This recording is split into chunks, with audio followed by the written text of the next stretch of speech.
खबर उत्तरकाशी से है। देखिए, सुरंग के ऊपर से बोरिंग का काम शुरू हो चुका है। 20 सेंटीमीटर की पाइप को बोरिंग के जरिए नीचे डाला जा रहा है। करीब 90 मीटर तक बोरिंग होगी और ये वर्टिकल ड्रिलिंग से पहले की एक प्रक्रिया है। यदि यह सफल रहा तो फिर बड़ी मशीन के जरिए वर्टिकल ड्रिलिंग का काम शुरू हो पाएगा। आपको ये दिखा रहे हैं, ग्राफिक्स के माध्यम से ये जानकारी पहुंचा रहे हैं। आप देख पा रहे हैं, बाकायदा डिटेल्स आप तक हम पहुंचा रहे हैं। 90 मीटर गहरा ये ड्रिल और 90 मीटर यानी सीधे पहाड़ की खुदाई। आप समझ सकते हैं, क्योंकि रास्ता वो जो अभी जिसको आगे बढ़ाया जा रहा था वो प्रक्रिया रुक गई, उससे बात बन नहीं पा रही थी, इसलिए प्लान चेंज करना पड़ा और अब 90 मीटर तक गहरा बोर हो रहा है। 86 मीटर अंदर तक मजदूर जो वो फंसे हुए हैं। 20 सेंटीमीटर की पाइप से बोरिंग की जा रही है और ड्रिलिंग से पहले ये बोरिंग की प्रक्रिया को आगे बढ़ाया जा रहा है। तमाम एक्सपर्ट्स की मौजूदगी में, उनकी निगरानी में ये सब कुछ हो रहा है और हमारे सहयोगी आशुतोष मिश्रा चूंकि वहां पर हैं तो वो एक रिपोर्ट आप सभी तक पहुंच रहे हैं। देखिए अभी क्या कुछ हो रहा है और किस तरह से इस गति को, इस कार्य को गति दिया जा रहा है। आपके लिए स्पेशल रिपोर्ट। इसको दरअसल वर्टिकल ड्रिलिंग फॉर रेस्क्यू नहीं कह सकते, दरअसल एक बोरिंग है। बोरिंग उस जगह से जहां पर वर्टिकल ड्रिलिंग के लिए चौड़ी पाइप भेजी जाएगी। तो इस समय आप समझिए कि 7.25 इंच यानी लगभग 200 मिलीमीटर जो डाया है, जो व्यास होगा, उस पाइप को नीचे भेजा जाएगा, जिसकी लंबाई 90 मीटर तक तय की गई है। लेकिन उनको जाना 86 है, इसलिए अतिरिक्त पाइप मंगा के रखी गई है। इसका काम यह होगा कि एक तो सतह की जांच हो जाएगी, यानी पहाड़ी की उस सतह से लेकर के सुरंग के नीचे तक जो सतह है उसकी जांच होगी। बीच में कैसा ढर रहा है, किस तरह का स्ट्रक्चर है, कैसा पत्थर है। दूसरा याद रखें, चौड़ी पाइप भेजने में दिक्कतें ज्यादा होंगी, लेकिन जितनी पतली पाइप होगी, जितना नैरो होगा, उतना आसान होगा ये ड्रिलिंग। तो अभी ये करके देखा जा रहा है कि उन तक किसी तरह की मदद पहुंच पाए। दूसरा, ये 6 मीटर से 6 इंच से थोड़ी ज्यादा चौड़ी होगी। तो अब ये कोशिश की जा रही है कि कुछ फीट नीचे जाने के बाद सतह को पढ़ा जा सके, क्योंकि ज्यादा कंपन, ज्यादा बड़ी कैविटी खतरा हो सकता है। तो ये कह सकते हैं कि वर्टिकल ड्रिलिंग का जो पहला स्टडी पार्ट था, जिसे बोरवेल बोरिंग कहा जाता है, वो काम शुरू हो चुका है। सुबह 5:15 बजे कार्यवाही शुरू हुई थी। जैसे जैसे गहराई आएगी, जैसे जैसे सतह की जानकारी मिलती जाएगी, उसके मुताबिक फिर आगे रणनीति बनेगी। ये जानकारी हमारे पास सिर्फ है जो सूत्रों के मुताबिक मिली है कि जो प्लान बी था उस पर कार्यान्वयन आज सुबह से शुरू हो चुका है। तो योजना क्या है, तैयारी क्या है, चलिए इसको हम देखते हैं और इसको लेकर क्रियान्वयन जो अभी हमें देखने को मिल रहा है। उत्तरकाशी टनल, ये पूरा रेस्क्यू का मामला, ऑपरेशन जिंदगी कह लीजिए। 41 सांसें अभी अंदर चल रही हैं और वो सुरक्षित रहें, उसी की प्रक्रिया है। प्लान ए, कई प्लान है, लेकिन जो प्लान ए था फिलहाल तो वो विफल रहा है, इसलिए उसको रोक दिया गया।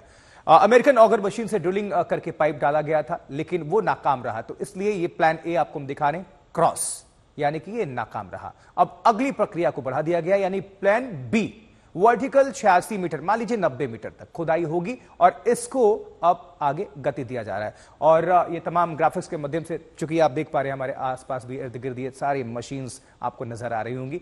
बहुत जटिल ये प्रक्रिया है, 15 दिनों का वक्त हो चुका है और प्लान बी अब इस वक्त एक्टिव किया जा चुका है। वर्टिकली लगभग 90 मीटर तक खुदाई की प्रक्रिया होगी और इसके लिए बाकायदा एजेंसीज को जिम्मेदारी सौंपी गई है और जो उनके सीनियर ऑफिशियल्स हैं, उनकी निगरानी में, उनकी मौजूदगी में इस कार्य को गतिमान किया जा रहा है। 81 से 86 मीटर गहराई तक ड्रिल और बोरिंग की प्रक्रिया शुरू हो चुकी है। जो रोड थी आसपास सड़क, वो बीआरओ ने, बॉर्डर रोड ऑर्गेनाइजेशन से पहले ही बना दी थी ताकि मशीन्स को पहुंचाया जा सके। डीप सी एक्सप्लोरेशन मशीन से ड्रिलिंग की प्रक्रिया को आगे बढ़ाई जाएगी और जो अमेरिकी मशीन थी, ऑगर, जो ब्लेड था वो टूट गया था, उसको निकालने का काम भी साथ साथ चल रहा है और पहाड़ पर रास्ता पहले से ही तैयार किया जा चुका है बीआरओ की तरफ से। ये सब कुछ आप देख पा रहे हैं, इसलिए आपको आसानी से समझ में आ सके ये ग्राफिक्स और तमाम मशीन्स और पूरे वहां पर ऑफिशियल्स, तमाम लोगों का जो है वो मजमा है। चाहे एजेंसीज की बात कर लें, सरकारी लोग, चाहे पीएमओ की भी नजर है, मुख्यमंत्री जायजा ले रहे हैं और वो रिपोर्ट कर रहे हैं पीएमओ को, जानकारी प्रधानमंत्री तक भी पहुंच रही है, पीएम की भी नजर इस पर है, क्योंकि 41 जो हमारे भारत के मजदूर हैं, जो भाई हैं, वो फंसे हुए हैं। असल में दिवाली से एक दिन पहले, छोटी दीपावली 11 तारीख को वो फंसे और आज लगभग 15 दिन हो गए और अंदर सोचिए, बाहर हम सब कुछ कर रहे हैं, विश्व कप का क्रिकेट फाइनल मुकाबला हम खेल रहे थे, हमारी नजर उस पर थी, हम दिवाली मना रहे थे, हम छठ मना रहे थे, सब कुछ चल रहा है, लेकिन जो अंदर लोग फंसे हुए, उनको नहीं पता कि बाहर क्या चल रहा है। उनको सिर्फ ये पता है कि मशीन्स चल रही हैं, हमें बाहर निकाल लिया जाएगा। उनके परिजन, और वो जब मशीन की शोर थमती थी तो वो भी निराशा में ही जाते थे, क्योंकि जब तक मशीनों का शोर है उनको लगता था कि उनको बचाने की प्रक्रिया है, और फिर से यह कार्रवाई आगे बढ़ रही है और उम्मीद की किरण फिर से जग चुकी है। एक और रिपोर्ट आप सभी के लिए, आशुतोष मिश्रा हमारे सहयोगी की रिपोर्ट, इनफैक्ट हमारे साथ वो लाइव जुड़ चुके हैं। आशुतोष, इस वक्त क्या हालात है, तस्वीरें भी दिखा दीजिएगा और दर्शकों तक जानकारी पहुंचाइए। जो बीच बीच में निराशा होती है हम सबको भी, जो अंदर फंसे हुए और उनके परिजन, सबसे ज्यादा उन पर जो बीत रही है वही समझ सकते हैं, लेकिन हम ये हालात हम दिखा सकते हैं, हम ये जानकारी जरूर पहुंचा सकते हैं कि उनको बचाने की कोशिशें कैसे चल रही है। आशुतोष,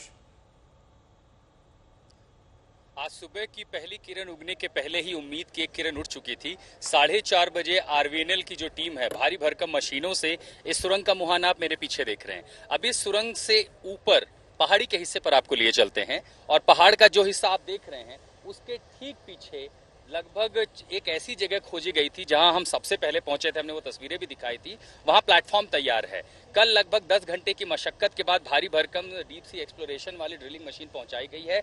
आज सुबह 4:30 बजे उसने वहां बोरिंग का काम शुरू कर दिया है। अब आपने पिछली रिपोर्ट देखी कि कैसे वो बोरिंग दरअसल एसेस करेगी खतरे को। दरअसल भारी भरकम ढर्रे में एक पतली पाइप को बोर करके नीचे पहुंचाना आसान होता है और इससे क्या होगा, एक तो जियोलॉजिकल स्ट्रक्चर जो पहाड़ का वो समझ में आएगा, मलबे की स्थिति समझ में आएगी। इस बीच आप यहां पर देख रहे हैं जो शोर है ये सिर्फ वेंटिलेशन पाइप का है।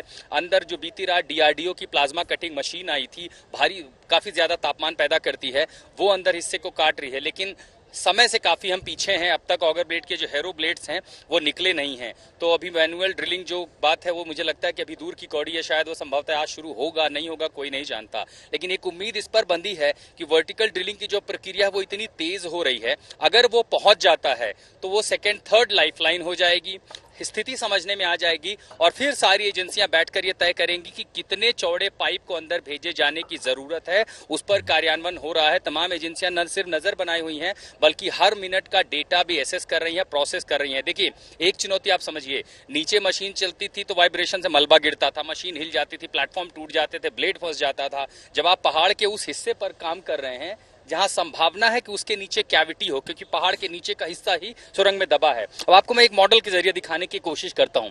मसलन ये समझिए कि 18 फीट लंबी पाइप है, ये सुरंग का हिस्सा है, यानी आप समझिए कि इस मिट्टी के नीचे यहाँ ये सुरंग है, लेकिन ऊपर की ये सतह है जो नापी गई है कि लगभग 86 मीटर है। ये जो मशीन है, इस तरह की लंबी पाइपें, इसको यहां से भेजना है। कच्ची मशीन में ये आराम से रोटेट करती चली जाएंगी इस तरह से, बिल्कुल इसी तरह से, लेकिन अगर नीचे सरफेस आया तो उनको और समय लगेगा। और एक बार जब आप एक गहराई तक पहुंचते हैं तो आप नीचे के हिस्से पे पहुंचेंगे और तब ये देखना होगा कि इस हिस्से से आप नीचे जो हिस्सा है 360 डिग्री में आप ये देख पाएंगे कि वहां स्थिति कैसी है, रॉक कितने हैं, बीच के हिस्से में जो ये लेंथ होगी यहां से लेकर के यहां तक की, इसमें किस तरह का स्ट्रक्चर है, लोहा कितना है, पत्थर कितना है। और जब ये काट लिया जाएगा तब इस पाइप का, यानी अभी आप इसकी जो रोटेशन देख रहे हैं, सर्कमफ्रेंस देख रहे हैं, ये 200 मिलीमीटर है, हो सकता है ये 700 से 800 मीटर हो। और फिर इसी तरह इस पाइप को ड्रिल करके उसी जगह उसकी चौड़ाई बढ़ाई जाएगी और जब यहाँ आप समझिए कि मजदूरों तक ये पाइप पहुंच गई तब इस हिस्से पर रिंच मशीन लगा करके एनडीआरएफ के लोग ये पूरा हिस्सा तय करके नीचे जाएंगे और फिर जल्दी से आशुतोष ये भी बता दीजिए कि जो ये रेस्क्यू ऑपरेशन है कुल मिलाकर कितनी संख्या होगी मजदूरों की, अधिकारियों की, एजेंसीज के लोगों की, जितने भी लोग हैं, कितने लोगों की मौजूदगी में इस ऑपरेशन को अंजाम दिया जा रहा है, जल्दी से बता दीजिए। अब तक आप ये समझ रहे होंगे कि इसमें भारतीय सेना, बीआरओ, ग्रेफ, एनडीआरएफ, एसडीआरएफ, लेकिन मजदूरों की टुकड़ी, यहाँ लोगों को खाना खिलाना, टेलीकॉम केबल बिछाना, सब कुछ मेंटेन करना, पुलिस वालों को मिला लें तो ये संख्या लगभग 2000 की वर्कफोर्स है। क्योंकि ये जानकारी कैसे पता, ये जानकारी पता चलती क्योंकि इतने लोगों का खाना यहाँ आसपास बनता है। ठीक है, लगभग 2000 के लोग कुल मिला के जुटे हैं। ठीक, आशुतोष बहुत बहुत धन्यवाद आपका। आप नजर बनाकर रखिए, दोबारा आपसे संपर्क करेंगे, वापस आए आपका रुख करेंगे।